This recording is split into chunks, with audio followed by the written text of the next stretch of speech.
Hello and welcome to SciLux, the podcast where we talk about scientific developments and technological changes in Luxembourg. And in today's episode, we have a guest who is Kathleen Mometz, the Biospecimen Science Assistant Scientist at LIHO Luxembourg Institute of Health.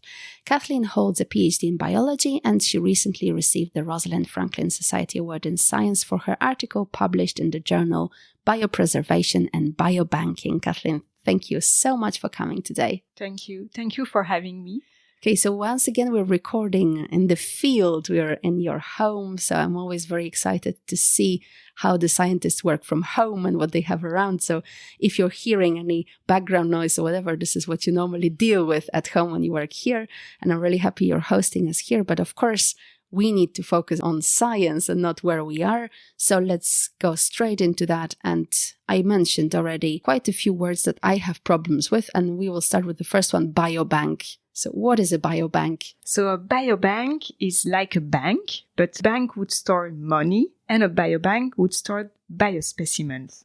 So there are different types, and the most common one are blood, urine, saliva. There is tissue also. It's a word that came up in 1996. And since that moment, when the first biobank existed, there has been a lot more biobanks. So when you say it's like a bank, does it mean that you also have like loads of security checks in order to get in or not? There are some security checks, but not like in a bank. No.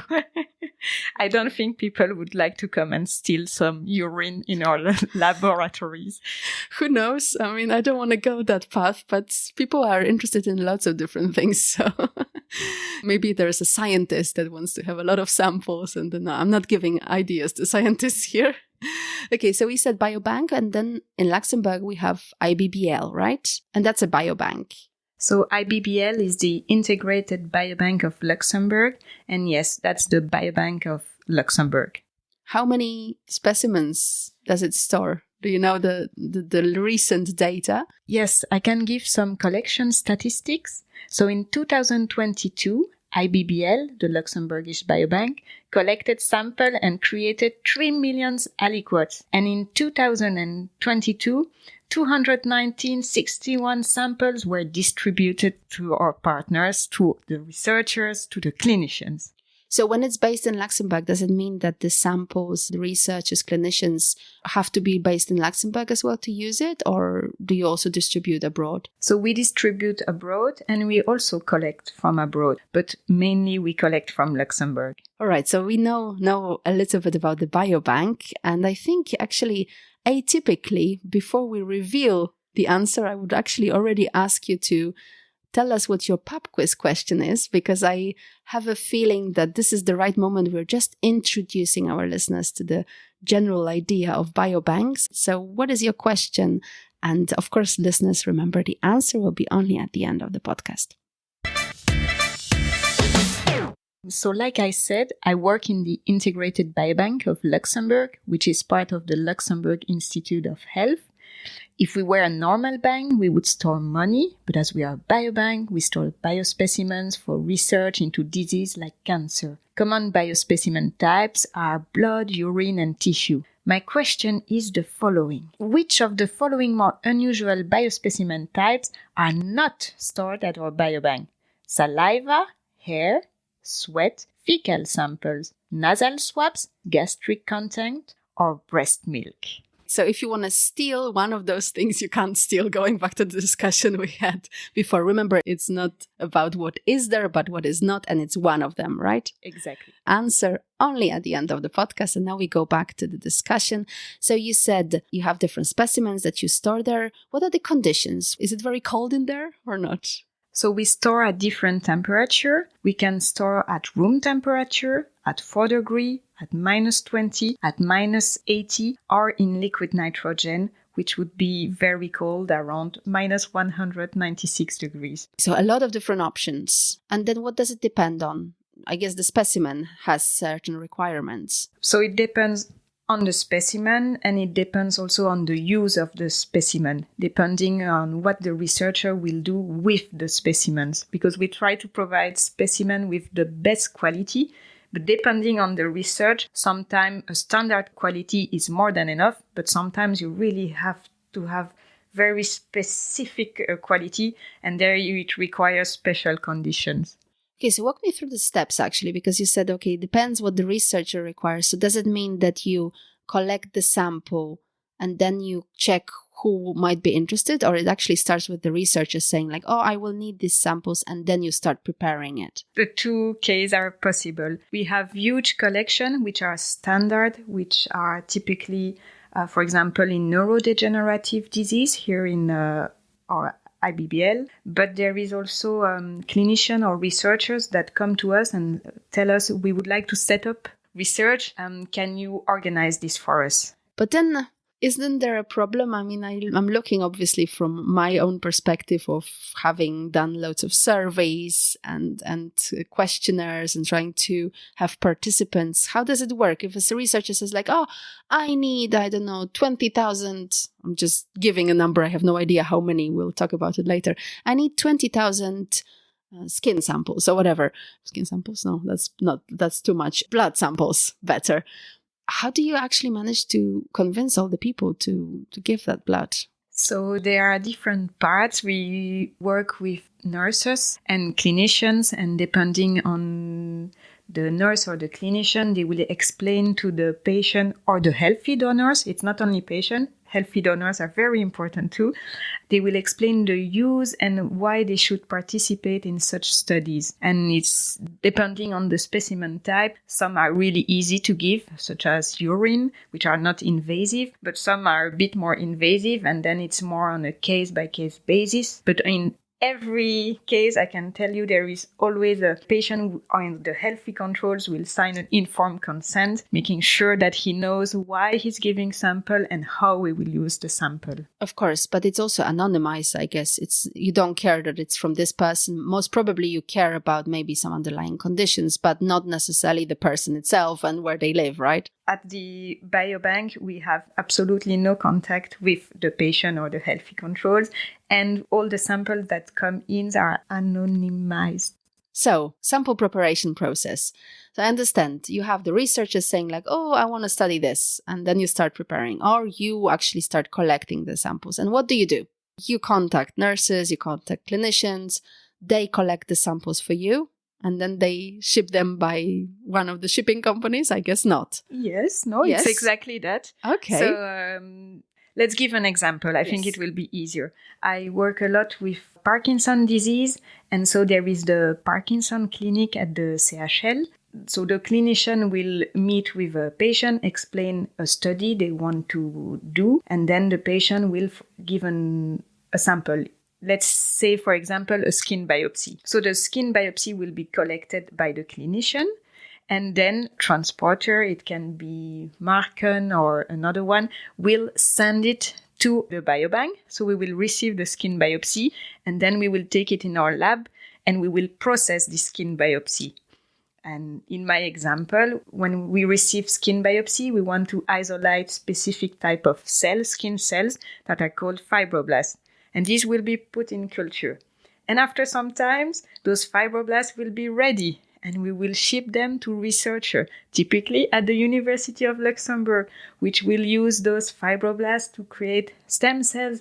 And from those stem cells, they will create brain organoids, and they will study Parkinson's disease in a lab, in a dish, where they will really look at the lab version of the brain of the patient, which gave the sample initially. So there's a lot of shipping involved. There is a lot of shipping involved. It's important, I was thinking about, we don't send letters to each other anymore, but the shipping companies are also important in research in that particular case. So it's good to remember about them when we see them next time. But then this means that there's no research done at IBBL per se, it's just storing the samples? So the main role of a biobank is processing sample. So there we have really standard procedure, and everything is done so that to erase the variability. But there is a small research team, so this is my team, which does biospecimen research. And when we say that we do biospecimen research, we want to make sure that the biospecimen we provide researchers has the best quality. To explain biospecimen research science, I will give an example. There was a study published in 2006 stating that they had discovered a biomarker for multiple sclerosis. So they use cerebrospinal fluid, so that's a specific type of sample from patient and healthy controls. And they were able to separate the patient having multiple sclerosis from the controls with an absolute specificity. It was amazing. But then they realized that the sample had been collected in two different institutes. And one institute had stored sample at -20, whether the other one had stored the sample at -80.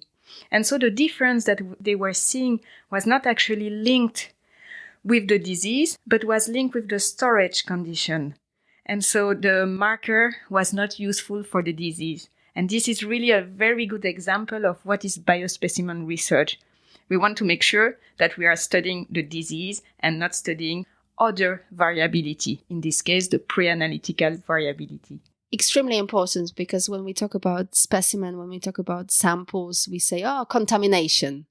But it's not only contamination. There's just so much. Here we're talking just the temperature that could create differences. In this case, yes, it was only the storage temperature that generate these changes in a specific protein. But yeah, this was the issue. Extremely important for all the researchers doing any biomedical research for sure. But when you were talking, you mentioned a few, kind of red zones for me. So some terms that I'm not so sure about.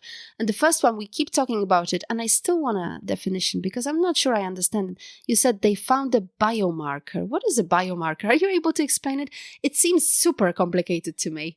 No, it's easy. So in today's society with an aging population, we need more effective tools to detect disease. And these tools, superhero tools, are called biomarkers. So they can have different function. For instance, they can distinguish healthy subject from sick patient, or they can detect the stages of a disease. And here I will give common example that I think everybody knows of useful clinical biomarkers.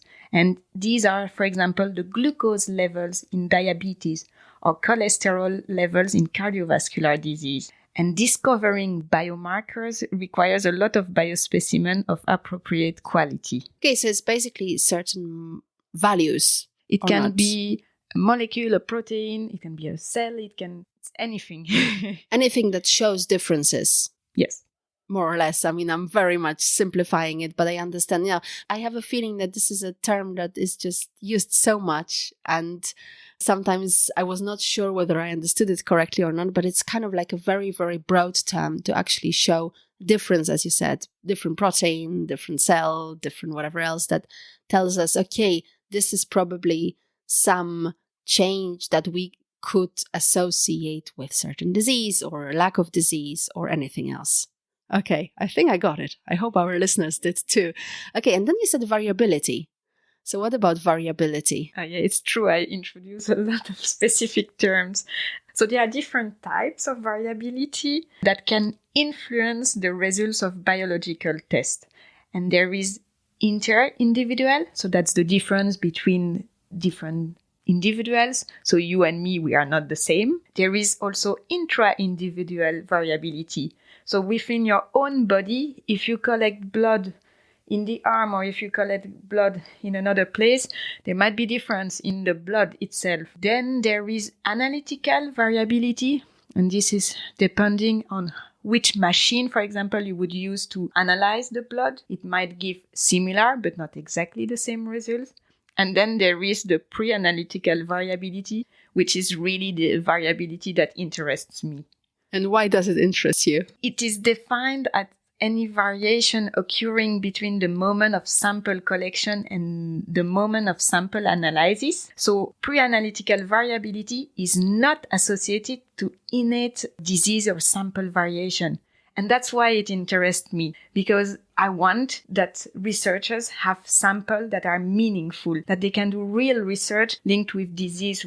And if there is a difference linked with another type of variability, well, it would be a waste of time. It would be a waste of sample. So that's why I'm so interested.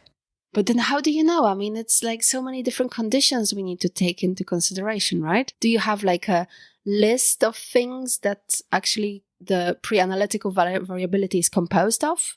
Okay, is the temperature something like that or not? Let's talk about blood. Yes. There would be the temperature, but there would be the temperature of collection, the temperature of storage. There would be the delay between the collection and the processing. There would be the question of how is the processing performed. Yes, there are a lot of different things that we have to consider. And when we analyze them, we select based on publication, based on our innate feeling, what we think would be the condition to analyze. And when a researcher has a sample collected by you and then they get it for their research, what is the typical time? Because you just mentioned this is one of the important factors between sample collection and research done. Can you also say about an average? How much time is between? Because you said it can influence actually the results, right? Yeah, sorry. No, it's not clear. So the time is not between the moment when the researchers will have the sample. Okay. It's the moment when the sample is collected and the sample is stored. So I mentioned different temperature, and we actually store samples so that they stop degrading. And so it's really the moment we collect. So it's taken out from the patient, and the moment this sample has been stored, frozen, placed in liquid nitrogen, and that we can make sure that there will not be any degradation, not any variation induced in the sample. So what's the common practice? Let's say a clinician collects a sample and sends them to you. How much time and what are the conditions? Are they always the same or do they adjust actually to what you request? Oh, these are really difficult questions. So it will really depend on the type of specimen and on the use of the specimen. So if we are talking about a researcher that wants to do a study about a protein found in blood, and we know this protein degrades within 2 hours if the sample is kept at room temperature. In this case, of course, the shipment will be done very quickly and there will be pressure so that the sample is processed and stored as quickly as possible. But sometimes researchers, they are working with another protein, which is very stable, even if kept at room temperature for a long time. In this case, we would not have this hurry of processing and storing the sample within a certain time limit. Okay, so then that means that actually what interests you in your research is very much dependent on so many different factors. So you can't overgeneralize, can you? It's very much, okay, blood sample for this type of study needs to be in this temperature and that time of, pre-processing or transport or whatever else. You can't say, okay, normally when we collect samples, we need to get them within this time and they should be, collected in these type of conditions. It's very much, okay, these samples are like that and these are completely different. You can't have recommendations in general. We do have recommendations. For example, for tissue such as skin biopsy, we know that a piece of tissue is quite big. It will not degrade quickly. So if you process it within 4 hours at room temperature, you are well within range. Same with blood. Typically, when researchers are working with plasma or serums, they are looking at proteins that we know would not degrade within the next 2-4 hours at room temperature. But there is always, of course, specific case, and then we take it one by one. Nowadays, there is a tendency of actually growing things, as I would say, artificially, right? So you have all these organoids, organ-like things. So it's not a specimen you're collecting from a person, let's put it this way. Do you think this means that biobanks will cease to exist at a certain moment? We will not be collecting real samples anymore? We'll be just growing everything in the lab as it goes or not? So that's a good question, but actually to generate organoids, you need cells. And those cells always come from a sample, which comes from a patient or a control or healthy control. So No, you will always need biobanks. You will need patient participation. Okay, good. I'm happy to hear that because it's also good for you and for your future, right? But talking of you and your future and everything, I just realized that I said, oh, you work at LIH, and then we just switched quickly into IBBL, and I was like, wait, so is it LIH? Is it IBBL? Can we explain to listeners what's going on here? These are not two separate institutions anymore. No, the Integrated Biobank of Luxembourg has been merged within the Luxembourg Institute of Health, LIH. It's true, I always talk about IBBL because that's where I started to work 10 years ago. But now IBBL is really integrated into the LIH, the Luxembourg Institute of Health. So we also cleared that up. It's clear right now, so people don't think like, okay, what is she talking about? Where does she work, really? I wanted to actually now touch upon what we discussed in the introduction to our interview today. So the award you got, because I have to say that there was a choice of mine not to tell what the article was titled, because that's already that moment when maybe some listeners would say, okay, I'm going to listen to something else. It's very complicated. Kudos to you that you are able to write such articles and you understand what they are about, because it's really completely, for me, rocket science, I could say. But for sure, you're able to explain to us, what was the research about? What did you write about? What are we talking about here? This award I received from the article talks about skin biopsies, skin cells, and stem cells. I think I have to give the journey of a fibroblast. So the fibroblast is a skin cell. It all starts in a patient who has a skin. Then we make a skin biopsy from it. And from this skin biopsy, we can isolate cells, skin cells called fibroblasts. And then those fibroblasts can be placed in culture, expanded, and when we have a sufficient quantity, we can reprogram them in stem cells. So this is really crazy technique, I will say, where a mature cell such as the skin cells, the fibroblasts, becomes again a stem cell. And with these induced pluripotent stem cells, that's the name of those specific type, you can generate, theoretically, any type of cells you would be interested in. And so researchers at the University of Luxembourg are using those induced pluripotent stem cells to generate brain organs. What's the added value of creating stem cells? Why do we need them, actually? Why are we so excited? Yeah, we can have them from a skin biopsy.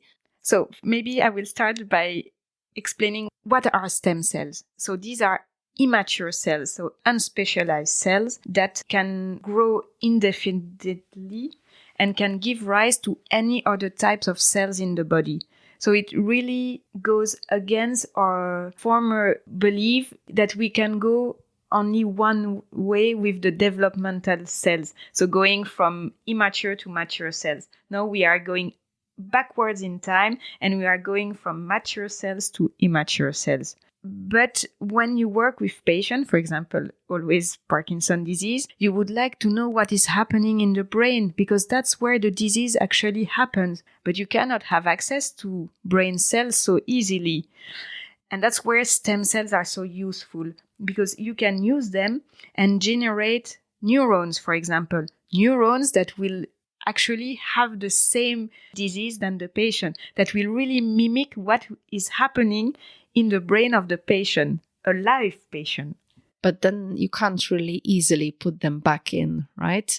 That's the problem. So you can generate them, but the problem is that you can't put neurons back in the brain, can you? Yes, you can. It has been tried. Okay. It has been tried in Parkinson's disease where they had generated new neurons and they placed it back in the brain of patient, believing that since the disease is linked to the degeneration of specific neurons, by placing back new neurons in the brain, the patient would no more have the disease. And what actually happens is that with time, the new neurons that were placed in the brain started to degrade as well. So we are not there yet.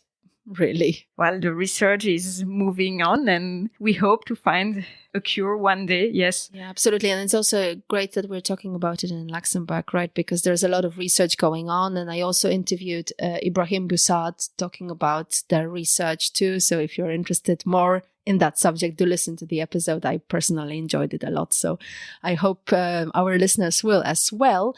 But I actually interrupted you. You were explaining your, the article and your research. And then I said, okay, so tell me what is stem cell and tell me that and whatever. So I've explained, I think, the logical route or journey of a fibroblast. So going from patient skin cells, fibroblasts, induced pluripotent stem cells, and then organoids. And my article was really focused on the moment where we obtain skin biopsies and we go to iPS-induced pluripotent stem cells. Because when you have a tissue, there are different ways that you can obtain fibroblasts. So there is enzymatic digestion, there is a physical separation, or there are a combination of both.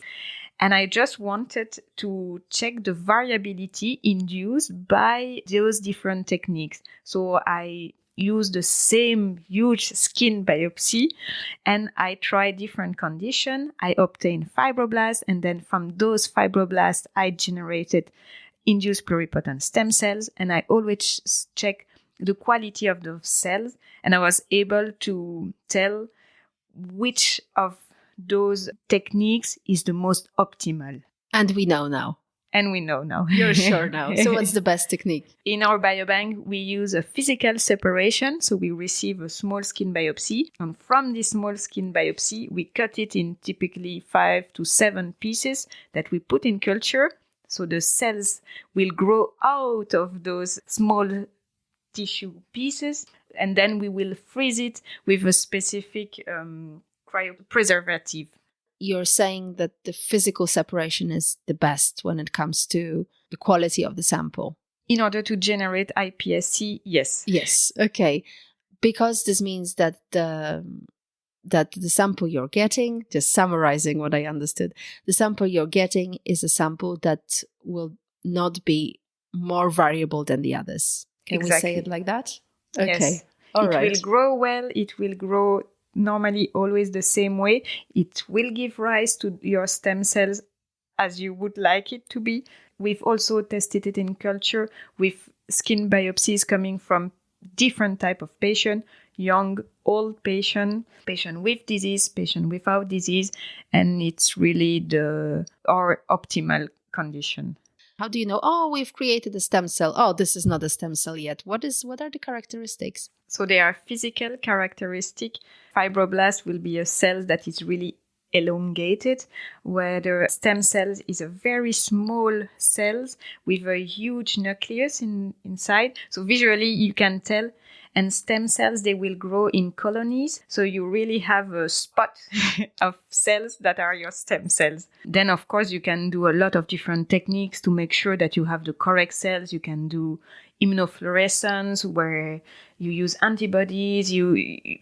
There are so many different things. But the first step is visually, you can already see it. So it's something that actually a non-trained eye would also notice the difference, or you have to be really trained in this? Maybe not in the first stage when the stem cells are induced, but once they have formed colonies, anybody can see it. Yeah. Okay, good. Interesting, also for those people who want to pursue that career. And it's nice because I have always this feeling that you're doing it at such a level that for us normal human beings, there's just like no entry level thing. It's just so complicated altogether. So we talked about stem cells, we talked about your article and all that, but what about genome and genes? Is there something related here? Genome stability, what's that? And why are you also talking about it? When you process a sample, any type of sample, you can, like I said, induce variability. In the case of fibroblasts and stem cells, where the genome is so important, so the gene of the cell, it is important to make sure that you don't induce any genome modification due to the process. So there are a lot of different types of genome modification. They can be very small one, or they can be big one, where, a chromosome would be altered. In my study, I also make sure that by using those different dissociation technique, I would not induce any genome modification link with the technique. Wait a second. So if I get the skin from someone and then I create a stem cell from that, still trying simple terms, what will be the genome there? It will be the genome of the donor? Yes. Fully. It would be the genome of the donor. Well, that's what you hope to achieve. Okay. And that's what we're talking here about, that if there is a different method, you could actually somehow modify the genome. Exactly. Okay. But you might want to modify it or not. Some people want, yes, to induce genome modification. But in my case, it's exactly what I didn't want to happen. I wanted it to remain as stable as possible. And there's also another term that I noticed that you talked about, maybe even today, if not definitely in the article or somewhere else where I was reading about your work, reprogramming a stem cell. So reprogramming a stem cell is not changing the genome of the stem cell. That's something else. Reprogramming is really the process of going from a mature cells back to the stem cell stage. Ah, okay. So reprogramming is not changing the stem cells, it's actually achieving the stem cells from the mature cells. Yes, the reprogramming process is really going from a mature cells to a stem cells, but then from a stem cells, if you want to obtain again another type of mature cells, this is called differentiation. Okay. So these are two different things. Okay, cool. So we have a lot of terms today. I hope that our listeners will just have a collection and say like, I understand now what the scientists are talking about. Because it's, sometimes you actually say, but you could have just said growing or whatever else. But yes, I know that science also, it's important to be precise with the terms sometimes. And I was just thinking, today when we were talking about different specimens, we said blood, we said skin. But I also noticed that there is another fluid we did not mention, which is the cerebrospinal fluid. It is something that the biobank collects. And my question is, why? What do you do with it? And what is it used for? So cerebrospinal fluid is a liquid that is in nearly direct contact with the brain. So it has an interest in any types of neurodegenerative diseases like Parkinson's disease. And it's true, we collect it, not so much, but we do. Is it difficult to collect such a sample? It's a more invasive procedure. It can be collected and it is done, but it's not as easy as blood collection. Of course. And as I mentioned that sample, I think this is the moment we can go back to the pub quiz question that you asked in the beginning. Cerebrospinal fluid was not on the list, but others were. So as usual, if you can repeat the question to the listeners and then tell us what the answer is. So my question was, which of the following more unusual biospecimen types are not stored at our biobank? Saliva, hair, sweat, fecal samples, nasal swabs, gastric content, or breast milk? And the answer was sweat. We do not collect and store sweat. My favorite question, why not? Just not. I love that answer. I was already expecting because, well, scientifically or whatever, just not. Okay, but actually there are quite a few other samples that are interesting. Okay, saliva, I would assume so. Nasal swabs, we've heard so much about them because of COVID. But the gastric content. Why? Why are you interested in this? It can be useful, for example, for diabetes. It can be useful when it's linked with the microbiome, which is also linked with the fecal sample. But it's true, fecal samples are much less invasive than gastric content. So yes, there is an interest, but it's not so often. Like I say, those are more unusual samples collected. Yes, true. And the same goes with breast milk. But I think there's quite a lot of research going with breast milk, right? Still, even now. I'm not so sure. You're not so sure. I mean, I do know that breast milk is a fascinating sample to collect and to research for sure. It was really, really interesting to learn all about the samples today. IBBL is in Dudelange, right? But you can't just go and visit like this and see all the samples. It's only for the researchers. So IBBL is in Dudelange, and no, you cannot come and visit like this. We have sometimes open days where you are welcome to come and see our freezer and our liquid nitrogen tanks. But apart from that, no, you should first contact a researcher or project manager teams. But as we're talking about collecting samples, definitely what we can say is that if you are interested in contributing, whenever there is a chance, whenever there is a call, whenever your clinician asks you to give some samples, please do, because this is so important for research and important for everyone for, figuring out what is going on and helping a lot of people. So just, yes, do participate. Exactly. I could not have said it better. Thank you. So anyway, what remains right now is just to thank Kathleen for her very interesting stories today. And yes, hopefully we'll meet one day again. You'll have another fascinating study to tell us about. Let's hope. Thank you for having me. And this is it for today. Don't forget to subscribe, to follow us, to read what we are writing about on Instagram, LinkedIn, Twitter, Facebook. And yeah, follow Research Luxembourg as well, that as usual, remember, powers these episodes. And yeah, my name is Hanna Siemaszko, and this was Silux.